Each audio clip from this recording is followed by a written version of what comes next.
Please, Salima. Huh? She's downstairs. She's coming. All right.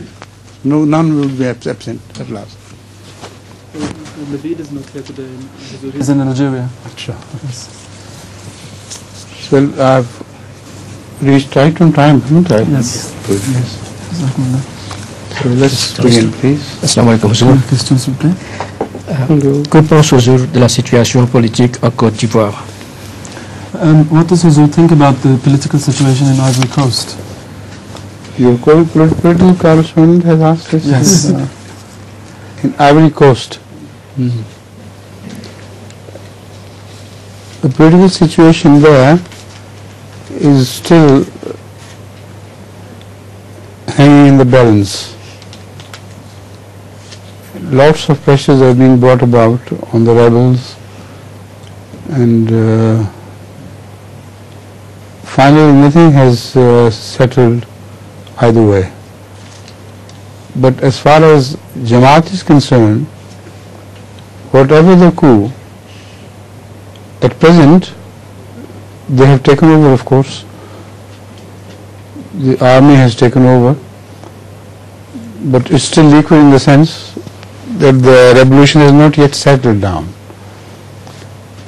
But as far as the Jamaat is concerned, this is no difference whatsoever, because in the new cabinet there are two ministers who are very close to Ahmadiyyat, and the whole cabinet is inclined towards the freedom of religion as we plead. So this coup settled down, it would be just a political changeover, and nothing would hurt the Jamaat, inshallah. Le calife dit que la situation politique est en suspens pour le moment. Il y a de grandes pressions qui s'exercent sur les rebelles, mais rien n'a été réglé ni pour l'une partie ni pour l'autre, donc ni pour les uns ni pour les autres. Mais pour ce qui est de la Jamaat Ahmadiyya, eh bien, nous pouvons dire que bien que l'armée ait pris le pouvoir, le nouveau cabinet ministériel comporte 2 ministres qui sont très très proches de notre Jamaat. Donc cela est une très bonne chose pour nous.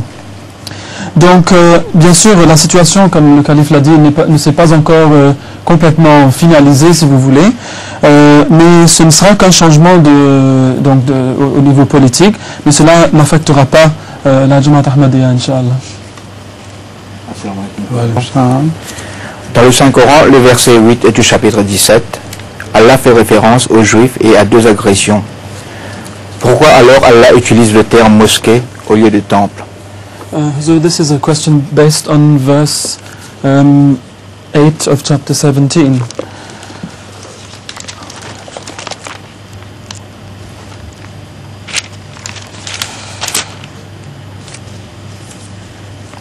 أعوذ بالله من الشيطان الرجيم إن أحسنتم أحسنتم لأنفسكم وإن أسأتم فلها فإذا جاء وعد الآخرة ليسوءوا وجوهكم وليدخلوا المسجد كما دخلوه أول مرة وليتبروا ما علوا تتبيرا. Si vous faites le bien, vous le faites pour votre propre âme, et contre elle sera aussi le mal que vous pourriez faire. Aussi, lorsqu'arrivera l'heure promise des derniers jours, afin que vos ennemis déshonorent vos visages et pénètrent dans la mosquée, tout comme ils y pénétrèrent la première fois, et détruisirent complètement tout ce qu'ils avaient conquis. So the English translation of this verse, which is verse number 8 in chapter 17, is as follows: if you conduct yourself well, you will do the advantage to your own souls, and if you misconduct, you will do it to their disadvantage. So when the promised hour of the latter days comes, they should bring you to disgrace and enter the mosque the way they entered therein the first time, and destroy utterly everything they conquered. La question c'était, s'il vous plaît, Pourquoi Allah utilise le terme mosquée au lieu de temple?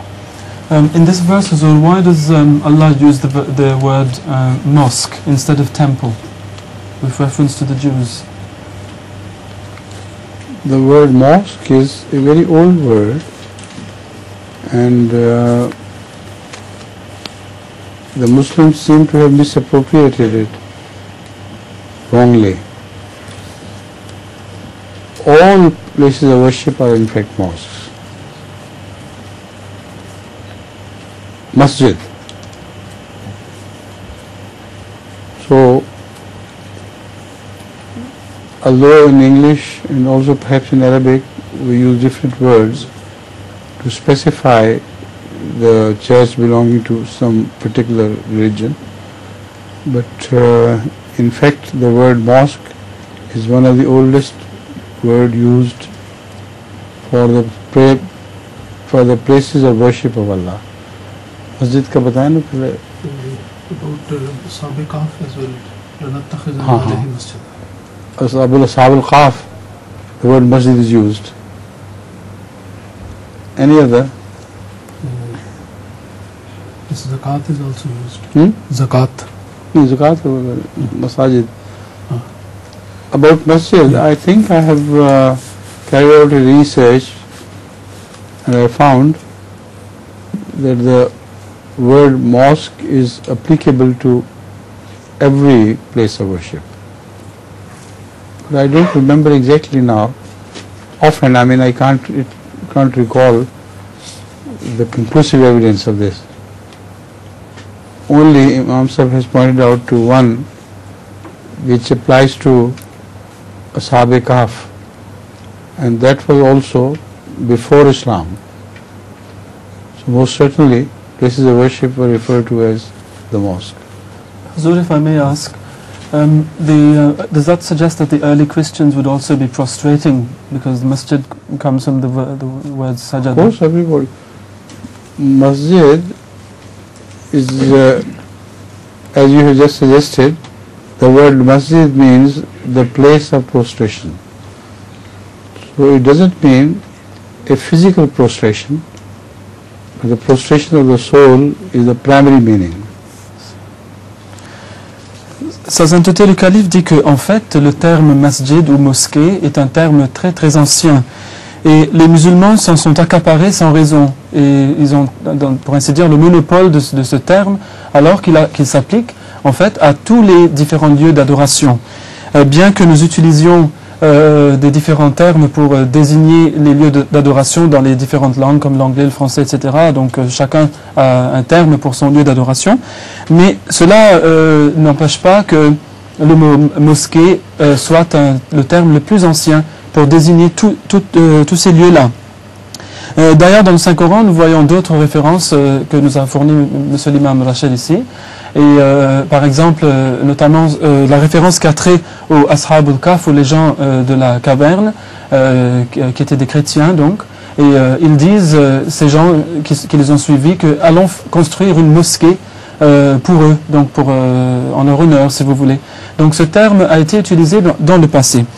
Aussi, Huzur nous a rappelé ici que, étant donné que le terme mosquée signifie le lieu de la prosternation, cela ne signifie pas nécessairement que les gens y priaient en se prosternant, mais cela signifie principalement la prosternation de l'âme. Donc lorsque l'âme se prosterne devant Dieu en adoration, donc ce lieu-là devient un lieu de prosternation qui en arabe est masjid ou mosquée.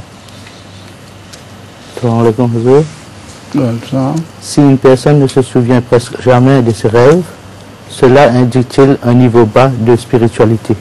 Huzur, if somebody hardly ever remembers his dreams, does this indicate that he's got a low spiritual status? Remembers? If he hardly remembers his dreams, some people say we never remember any dreams. No harm at all. The dreams are only remembered when they are at the rapid eye movement, REM time. And if a person has a sound sleep, he would not remember any dreams. But dreams are shown all the time. He will only remember such dreams as are shown by Allah with a particular message. Normal dreams or psychic dreams which occur all the time during sleep. No one escapes that. So if one doesn't remember, that's good of health, I think. But spiritually speaking, the dreams shown by Allah have to be remembered, of course. Most often you remember. Huzur dit qu'il n'y a pas de mal si une personne ne se souvient pas de ses rêves, car les rêves, en fait, on ne s'en souvient que lors de cette période des mouvements rapides des yeux, tel qu'on l'appelle. Et si une personne dort profondément, donc si elle ne passe pas par cette période-là, eh bien, elle ne va pas se souvenir de ses rêves. Mais de toute façon, tout le monde rêve, car c'est un processus psychique qui est commun à tous les êtres humains. Donc personne ne peut dire qu'il ne rêve pas. Mais s'il y a un message, évidemment, Allah subhanahu wa ta'ala va faire en sorte que la personne se souvienne de ce rêve et ne l'oublie pas. Sinon, comme Huzur l'a dit, les rêves sont un phénomène général de nature psychique, et donc tout le monde les a. Mais si on ne s'en souvient pas, c'est peut-être un signe de bonne santé, car on dort profondément, mais il ne faut pas s'en faire pour autant. C'est une question du Saint-Coran, chapitre 12, verset 22. Allah a établi Joseph alayhi salam dans le pays afin de lui enseigner l'interprétation des choses narrées. Or Allah aurait pu lui enseigner ces choses-là sans pour autant l'envoyer en Égypte. Pourquoi mentionne-t-il cela? This is a question on verse 22 of chapter 12, Huzur. أعوذ بالله من الشيطان الرجيم وكذلك مكنا ليوسف في الأرض ولنعلمه من تأويل الأحاديث والله غالب على أمره ولكن أكثر الناس لا يعلمون. Et c'est ainsi que nous avons établi Joseph dans le pays, et nous avons fait cela afin aussi de pouvoir lui enseigner l'interprétation des choses narrées. Et Allah a plein pouvoir sur son décret, mais la plupart des hommes ne le savent pas. So the translation of this verse in English is as follows. And the man from Egypt who bought him said to his wife. It's the second part of it. Second part. Understood. Yes, he started from the middle and yes. From the middle, that relates to the question. Yes, and thus did we establish Joseph in the land, and we did so that we might also teach him the interpretations of things. And Allah has full power over his decree, but most men know it not. So this question has been sent by Navid, who, although he's in Algeria, is still participating in this way.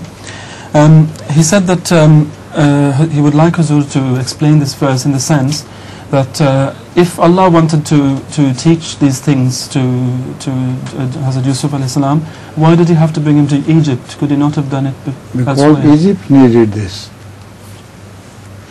and because there was no one there who could interpret the dream of the king, which was in effect a dream for the whole area, not only for Egypt itself, but people who were about to suffer from deep hunger. Millions may have died of that. They were saved because of the dream of the king, who could not understand, and nor his courtiers did. So that is why Joseph was brought to Egypt. Sa sainteté dit que ce n'était pas Joseph qui avait besoin de cela, c'était l'Égypte qui avait besoin du fait que Joseph y aille, car personne là-bas n'était à même d'interpréter le rêve du roi d'Égypte. Et tout un peuple allait en souffrir, peut-être des millions en seraient morts, car si le roi n'avait pas pu interpréter le rêve, il serait mort de la faim. Donc c'est ainsi que pour sauver ce peuple, Allah subhanahu wa ta'ala a fait en sorte que Joseph, que la paix soit sur lui, aille en Égypte et qu'il puisse interpréter le rêve, et c'est ainsi que le peuple a été sauvé. But this is not the only reason. There are so many others which relate to his migration from his homeland to Egypt. But he has not asked, I won't answer. Sa sainteté dit qu'il y a beaucoup d'autres raisons qui sous-tendent le fait d'avoir été en Égypte, mais puisque la personne n'a pas posé la question à ce sujet, donc je ne vais pas entrer dans ces détails-là pour l'instant.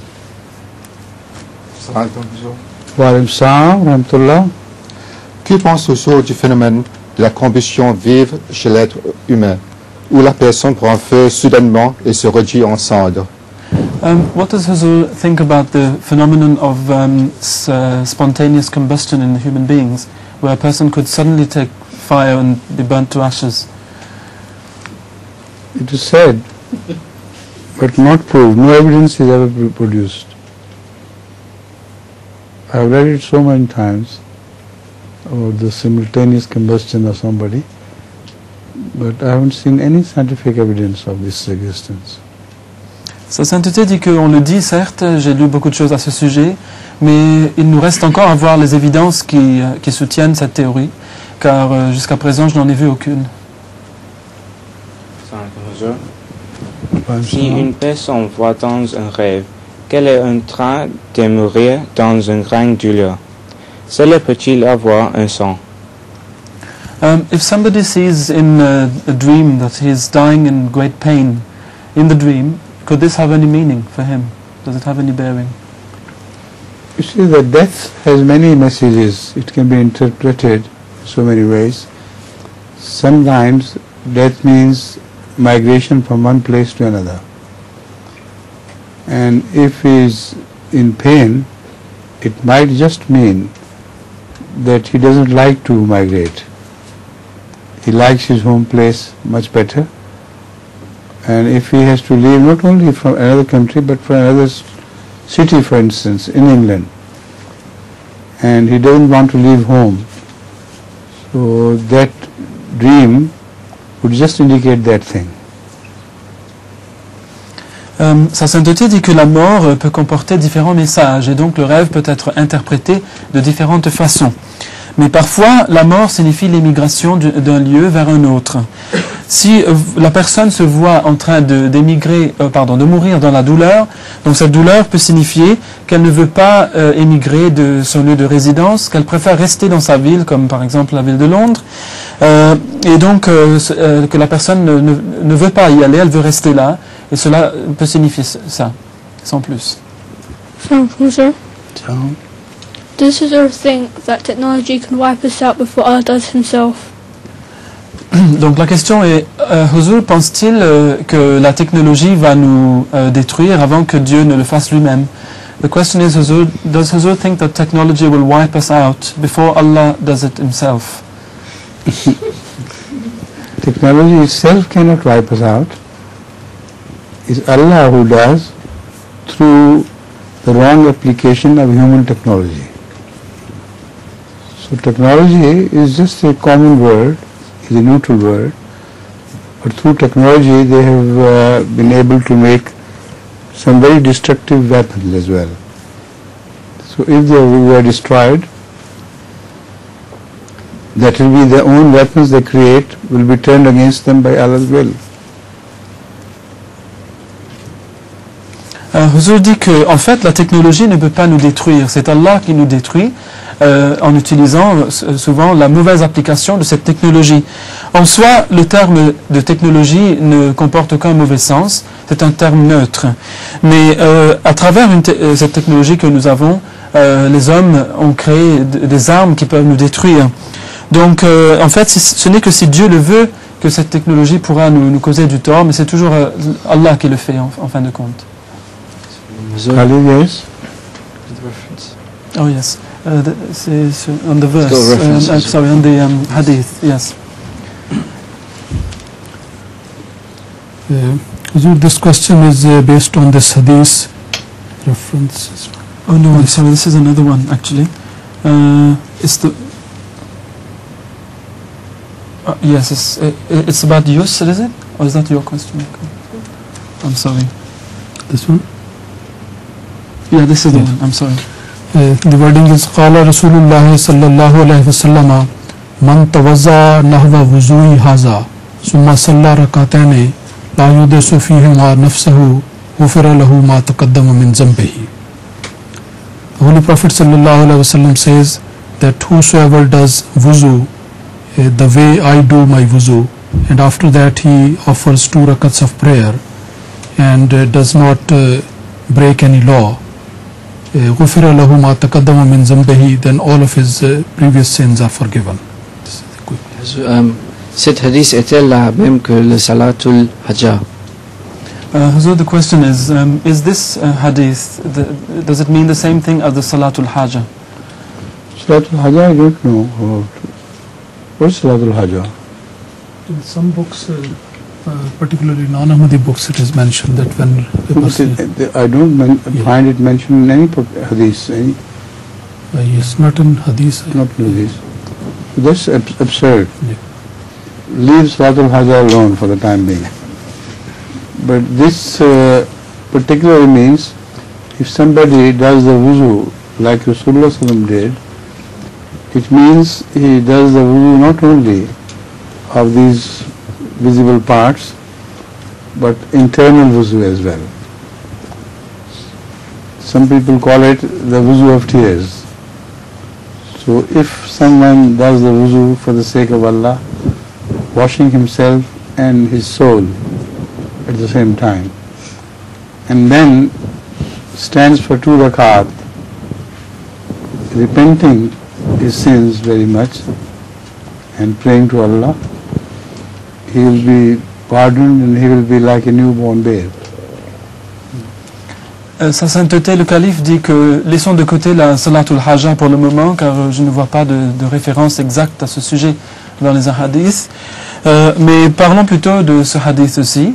Huzur dit que si quelqu'un fait, donc le sens de ce hadith est que si quelqu'un fait ses ablutions comme le faisait le saint prophète Mohammed sallallahu alayhi wa sallam, eh bien il ne sera pas en train tout simplement de se laver les différentes parties du corps, les bras, le visage, etc. Mais il sera en train de se laver intérieurement aussi. Et il y a des gens qui appellent cela les ablutions des larmes. Donc c'est lorsque vous vous lavez complètement devant votre Seigneur et vous vous repentez devant Dieu sincèrement avec tout votre cœur, eh bien une telle personne qui fait son ablution comme le saint prophète Mohammed sallallahu alayhi wa sallam, c'est-à-dire extérieurement et aussi intérieurement, cette personne-là se voit pardonner tous ses péchés commis auparavant. Donc voilà le sens de ce hadith très très beau. Assalamu alaikum. Assalamu alaikum. Ma question est médicale. Alors je voulais savoir quel conseil vous voudrez donner pour quelqu'un qui va à l'hôpital et qui doit donner sa confiance au médecin, étant donné qu'en ce moment, même les échantillons des tests et tout ça, on ne peut pas faire confiance. Et à cause de la propagation du sida aussi, lors d'une opération ou alors quand on va chez le dentiste. Alors qu'est-ce que Huzur pourrait nous donner comme avis? The question is about asking advice from Huzur. For those people who have to, for example, undergo an operation or have tests carried out in the hospital, and they have to trust the doctors and the personnel of the hospital there. Whereas we know that because of AIDS and other diseases now, we could catch these diseases there if we're not handled properly. So what advice would Huzur like to give to those persons who are in that situation? Sometimes the operations are essential and we just can't avoid. But nowadays in the hospitals they are taking great measures as great precautionary measures against AIDS and other similar diseases to spread through operation or mistake by operation. So the best thing is to have faith in Allah, to pray that Allah may save one from accidental problems and then go ahead for the operation. There's no problem. I've seen many cases, similar cases, where even the doctors by mistake had cut themselves with the blade with which they had cut a sufferer. And the grace of Allah, when they wrote to me, I prayed and also sent them some medicine, homeopathic medicine. And the time of waiting is over now and nothing happened. Absolutely, they are clear. Alors, Huzur nous dit que parfois les opérations sont essentielles, voire inévitables. Et de nos jours, on voit que les médecins font de plus en plus attention et prennent de plus en plus de précautions, on peut dire toutes les précautions possibles au niveau des opérations et lors des prises de sang, etc., pour éviter justement que les gens soient infectés par le virus du sida ou autre maladie. Alors, Huzur dit qu'il faut donc faire confiance à Allah, il faut prier à Allah qu'il vous sauve d'une infection accidentelle. Et je vois que cette prière, Allah souvent l'écoute. D'ailleurs, il y a des médecins qui m'ont écrit à ce sujet en me disant que en travaillant dans le milieu hospitalier, ils se sont coupés le doigt ou quelque chose en travaillant, et c'était avec peut-être quelque chose d'infecté. Et ils ont eu peur que peut-être qu'ils ont contracté la maladie. Alors ils m'ont écrit et j'ai prié pour eux, et je leur ai aussi prescrit des médicaments, et maintenant la période d'attente est déjà passée, et rien ne leur est arrivé jusqu'à présent, donc par la grâce d'Allah ils ont été sauvés, et donc il faut faire confiance à Allah et prier d'être sauvés de ces choses. Wa alaikum salam. Where is a person's conscience, or from what age does it start to work? La question est où se trouve la conscience de la personne et à partir de quel âge est-ce qu'elle commence à se manifester. Where does a person's conscience lie and from what age does it start to manifest itself? Consciousness or conscience? What does she say? I think it's consciousness most likely. She says conscience, but I think she means consciousness. Conscience is a different thing altogether. But consciousness is different. Does she refer to consciousness? I think she means consciousness. No, conscience. Is it? Conscience. Then The conscience is in every human being. But the first realization of the presence of conscience is when one commits a crime or makes a mistake. So if he begins to repent, this means his or her conscience is very fresh and has reacted rightly.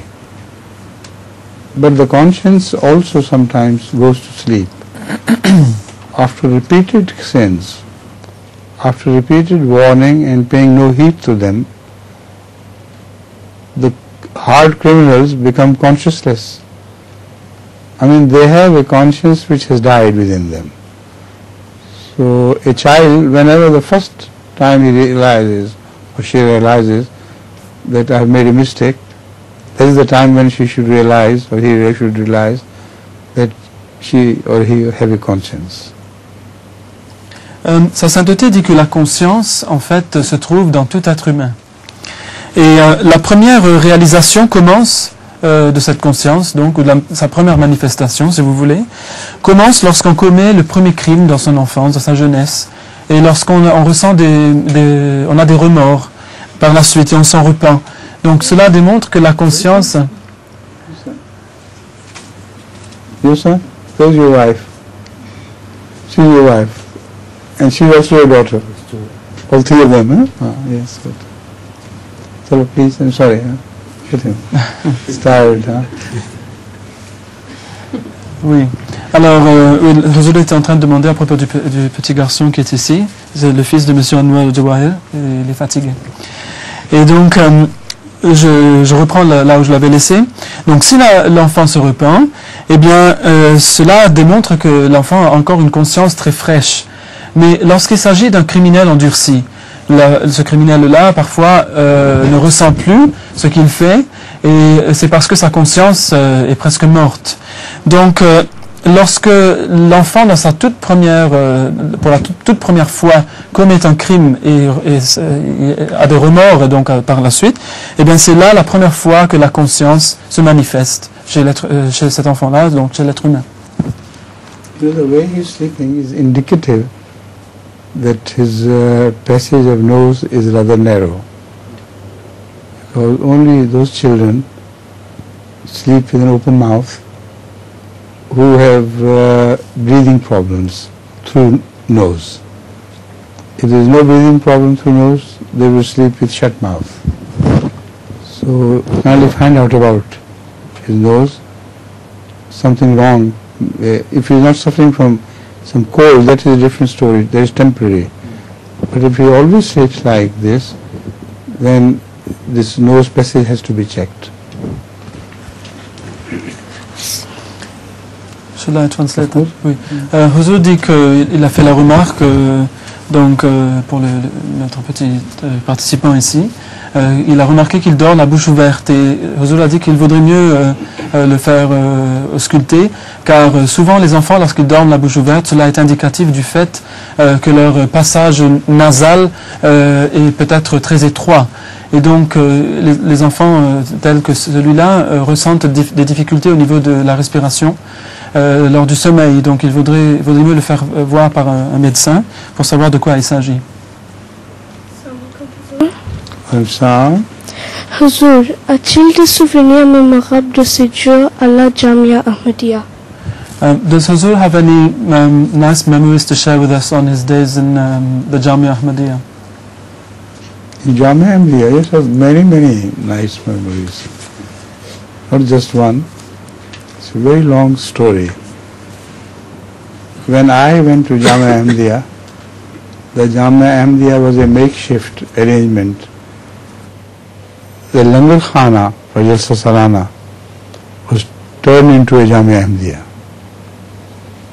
Jamaat had not enough funds at that time to build a separate Jamia Ahmadiyya. So we were in Camp Tetra University campus with tandoors, ovens, underground ovens, not yet closed. They were kept exactly because every time you have to spend more if you dig them out again. They just repaired just before the Jalsa. So we had to be very careful in about our chairs to move them. Sometimes somebody moved a chair and went into the crowd. But anyway, this is just one story. Now the roofs were mud roofs, which during a heavy rain used to leak heavily, and the difference between the inside room and outside room was that that was told by a boy who moved outside in the open, and I inquired from him, why have you done it?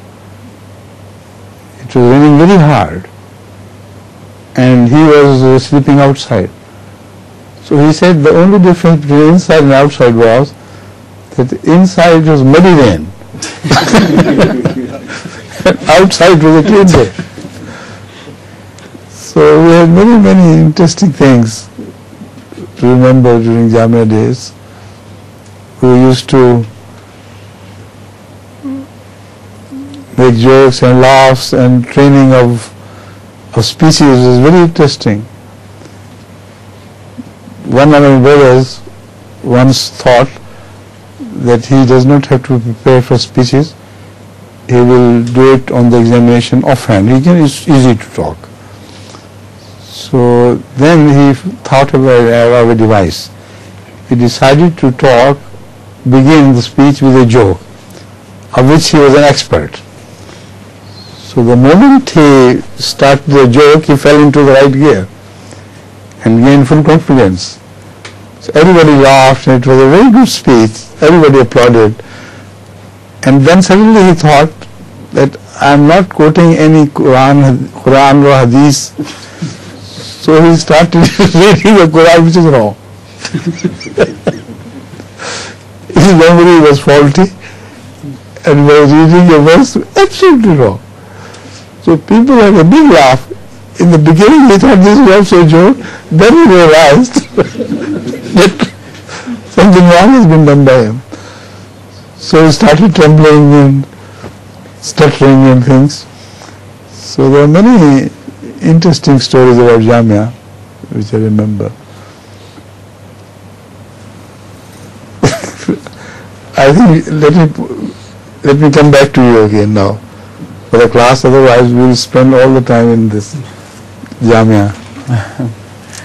Sa Sainteté le Calife dit que, en effet, j'ai beaucoup de souvenirs des choses très mémorables qui se sont produites lors de mon passage à la Jamia Ahmadiyya ou l'université Ahmadiyya, donc c'était à Rabwa. Vous êtes à Rabwa, wasn't it as well? Of course. Yes. Donc, Huzur dit que c'était un moment où la Jamia était encore quelque chose de temporaire. Il n'y avait pas des bâtiments en tant que tels pour accueillir les étudiants. Et donc, on avait transformé le Langar Khana, ou les cuisines, si vous voulez, en université temporaire. Et ces cuisines comportaient des fours enfouis, et béants d'ailleurs, dans le sol. Et puisque c'était difficile de les enlever à chaque fois et de les y remettre, on les y laissait pour la prochaine jalsa, ou la prochaine fois qu'on devait les utiliser. Donc nous étions assis tout autour de ces fours très larges et béants, ainsi. Et si on ne faisait pas attention, souvent si un étudiant reculait un peu sur sa chaise, il tombait dans le four. Donc voilà, c'était des choses qui se produisaient souvent là-bas. Il y a aussi autre chose dont je me souviens, c'est que le toit était fait de boue sèche, ou de boue séchée. Et il pleuvait souvent, et ces toits n'étaient pas très très bons quand il s'agissait de nous protéger de la pluie. Alors un jour, j'ai remarqué que, c'était de nuit, et c'était un moment où nous étions en train de dormir, et j'ai remarqué qu'il y avait quelqu'un qui est allé dormir dehors, par un temps de grosse pluie. Donc je me demandais pourquoi il dort dans la pluie. Alors je suis allé lui demander pourquoi tu es dehors comme ça. Alors il fait, écoutez, la seule différence c'est que si je suis dedans, ça sera de la pluie sale, et si je suis dehors, ça sera de la pluie propre. Yeah. Donc voilà la différence, parce que ça venait avec la boue qui était sur le toit. Donc vous voyez qu'on s'amusait bien ces jours-là. Et aussi nous faisions beaucoup de blagues, nous faisions des discours comiques, etc. Donc on passait un très bon moment ensemble, et on s'amusait vraiment bien.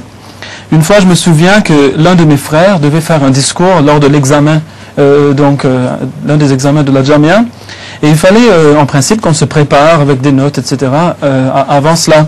Mais il s'est dit, mais ça sera trop facile.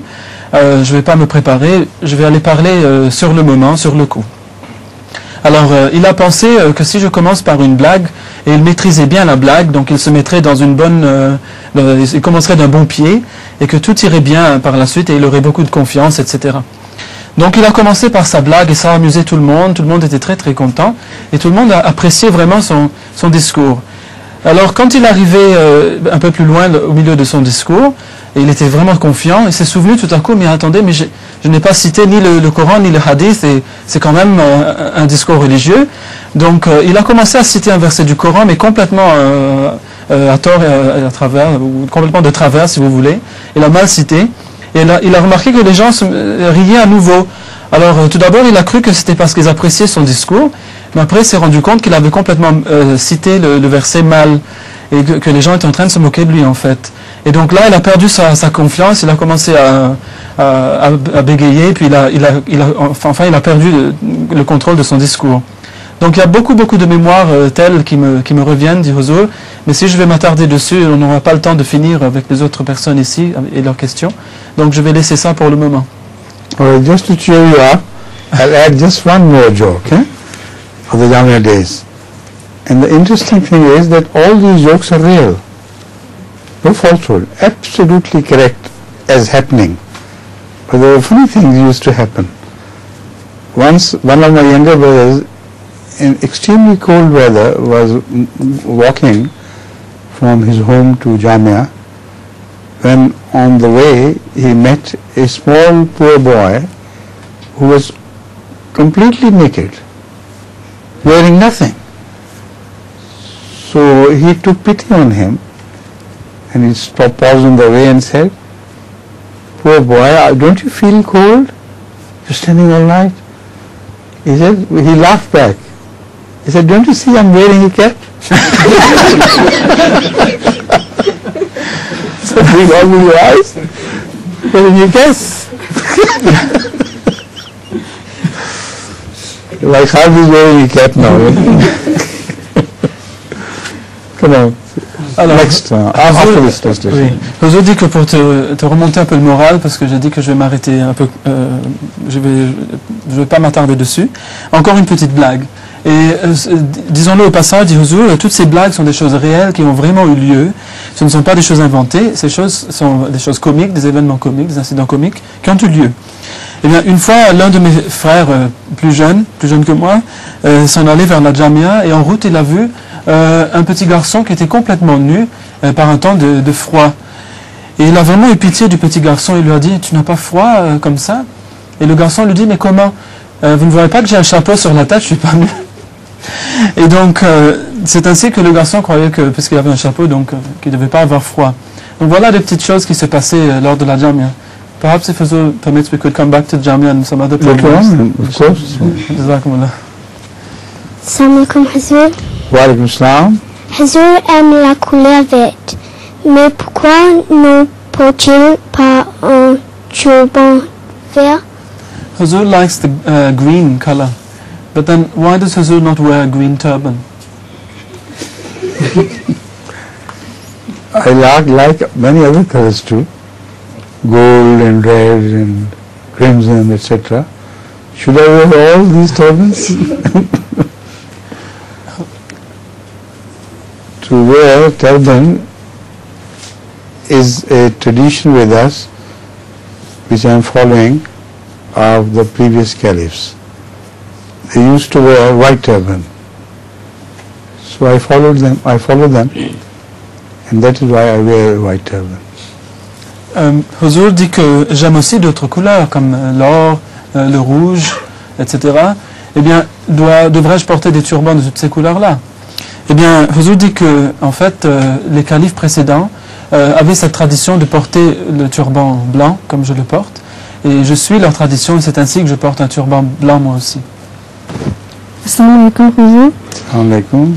Parfois, il est très difficile d'annoncer à un petit enfant la mort de l'un de ses parents. Quelle est la meilleure façon de s'y prendre? Sometimes, Huzur, it is very difficult to announce the death of a parent to a small child. How should we go about it exactly? Softly, softly. That's the only way. Sometimes you break the news softly instead of giving a shock. So I'll tell you another joke about this now. There is a general mood of laughing. Why shouldn't I tell you another joke? An American was very fond of his dog, and extremely fond, and he went to Japan, and from Japan he used to telephone his brother and told him straight away the dog had gone to the roof and something scared him, and he went down the fourth, fifth floor and died instantaneously. He was so profoundly shocked. For a while he could not say anything. And he said, "You are a very stupid brother. Is this the way to break news? You should have gone softly, softly." He said, "How? How could I do that?" He said, "You should have said that he had gone to the roof, and then something happened and she jumped down, and he is being taken good care of. And don't you worry, the doctors are still hopeful that they will be able to do something. Then the third day, then the fourth day, then you gradually tell me, I will be mentally prepared. Oh, please, I'm sorry, the dog has died." So after a while, his mother died. And he wants to break the news to the brother. Well, very much beloved mother, old mother, old one. So he said, "Let me tell you another news. Our mother went to the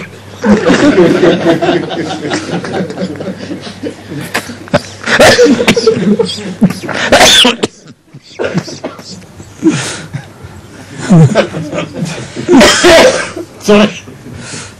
The man went to the top of the roof and something scared her.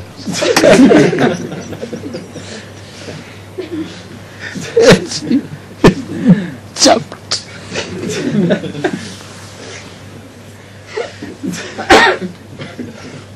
Don't worry. Don't worry. They're taking every care. See? So this is how softly, then you should be big vocal.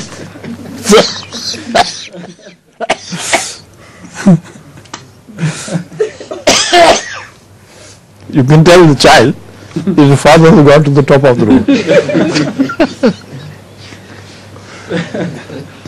Tell, come on, tell this. Alors, Huzur a dit que puisqu'on est dans un état où on a envie de rire un peu, alors pourquoi pas encore une blague. Mais tout d'abord, Huzur a dit, il faut s'y prendre doucement avec l'enfant. Il ne faut pas lui donner la nouvelle d'un seul coup que ton père est mort ou ta mère est morte pour ne pas risquer de le choquer. Il faut s'y prendre doucement et lui donner la nouvelle petit à petit pour qu'il la comprenne. La blague, c'était qu'il y avait un Américain qui aimait beaucoup son chien. Et un jour, il a dû laisser le chien avec son frère parce qu'il s'est rendu au Japon. Et de là-bas, il avait l'habitude de téléphoner à son frère pour demander des nouvelles. Et un beau jour, donc, quand il a téléphoné, son frère lui a dit, tu sais, ton chien, il est mort. Alors il dit, mais vraiment, tu es très méchant. Pourquoi tu m'annonces la nouvelle comme ça? Il dit, mais comment devrais-je l'annoncer? Il dit, tu devrais me l'annoncer doucement. Il ne faut pas tout me dire, par exemple. Il dit, mais comment il est mort? Il dit, il est monté en haut d'un bâtiment et quelque chose lui a fait peur. Il est tombé du bâtiment et il est mort sur le coup. Voilà. Tu aurais dû me dire, en fait, qu'il était monté au bâtiment et que quelque chose lui a fait peur. Il a sauté, mais les médecins sont en train de s'occuper de lui, les vétérinaires, ils ont beaucoup d'espoir pour lui. On s'occupe de lui, ne t'en fais pas. Le deuxième jour, tu me dis un peu moins d'espoir. Le troisième jour ou le quatrième jour, tu me dis il est mort. Comme ça, je pourrais m'y préparer. Et bien, quelques jours après, leur mère est morte.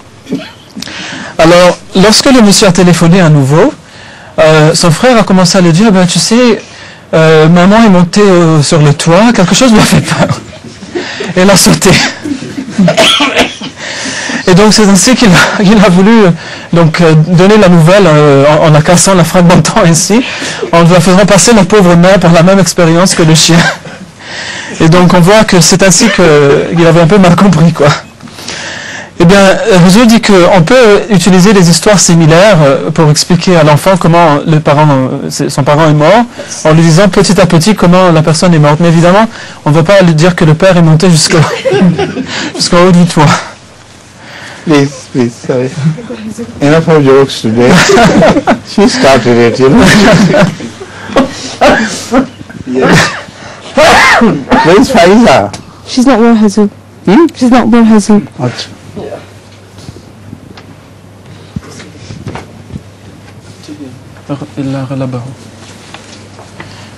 This is a question based on a hadith as well. Starts here. عن أبي هريرة عن النبي صلى الله عليه وسلم قال إن الدين يسر ولن يشاد الدين أحد إلا غلبه فصدوا وقاربوا وابشروا واستعينوا بالغداة والروحة وشيء من الدلجة. The question is up to this part, up to إلا غلبه. Hazrat Abu Hurairah radhiyallahu ta'ala anhu relates from the Holy Prophet sallallahu alaihi wasallam that he has mentioned that the religion is very easy and whosoever makes it very hard on people, but it will overpower him.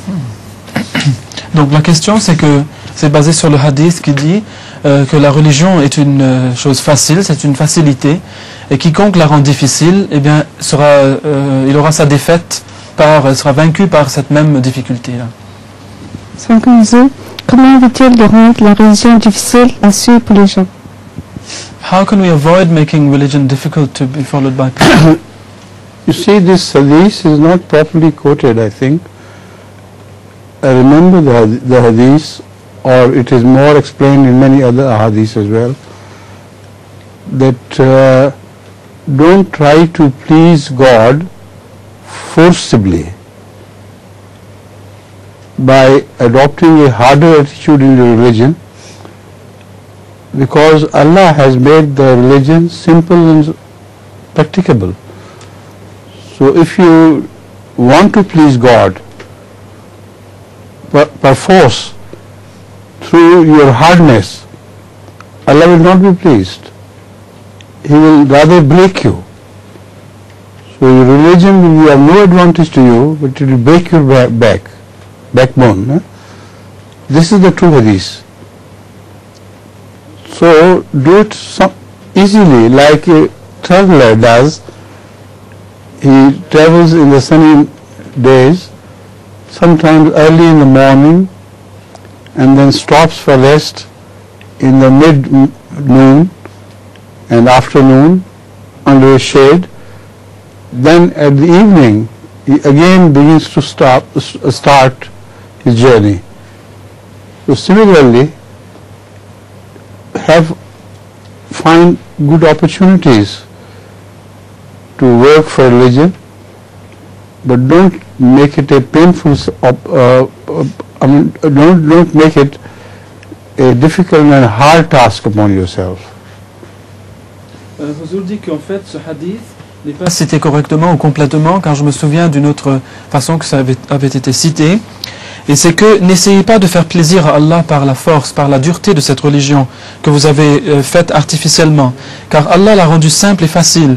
Si vous essayez de la rendre dure pour faire plaisir à Allah, Allah vous brisera, vous cassera par cette dureté. En fait, c'est la dureté elle-même que vous avez créée artificiellement qui va vous briser les chines. Faites comme un voyageur, le voyageur qui essaie de voyager de façon facile. Lorsqu'il fait trop chaud à midi, il se réfugie sous l'ombre d'un arbre par exemple et se repose, il ne voyage pas à ce moment-là. Il attend que le moment devienne plus facile pour lui, mais il complète quand même son voyage, mais il le fait de façon facile. Donc il faut garder cette facilité que Dieu vous a donnée et ne pas créer des duretés artificielles qui vous casseront et qui vous briseront les chines. Right? Now, find out, Khalid, if there are any sweetmeats to serve you with or not. Huh?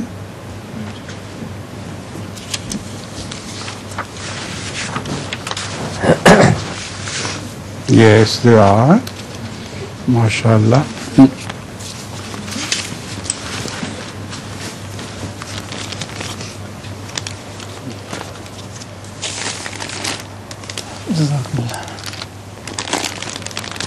And now distribute to all of them. Okay. No, I will.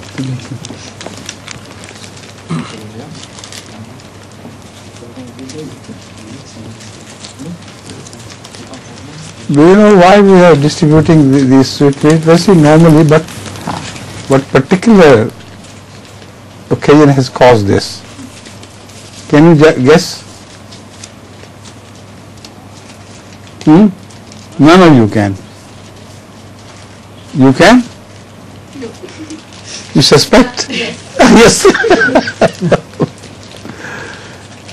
Your eyes are twinkling with suppressed pleasure. Huh? Yes. You have moved to your new settlement.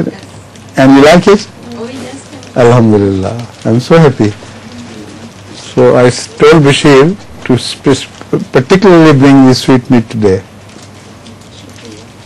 इनको दे दी बाहर दे दें बच्चे के लिए ले लिया आपने So perhaps we have time for one more question now. Yes, so perhaps. Huh? Yes. Ça sera la vôtre. To end up in a political question. We're in Kaaba. That's better. Question sur le chapitre 8, verset 37. Chapter 8, verse 35. Merci.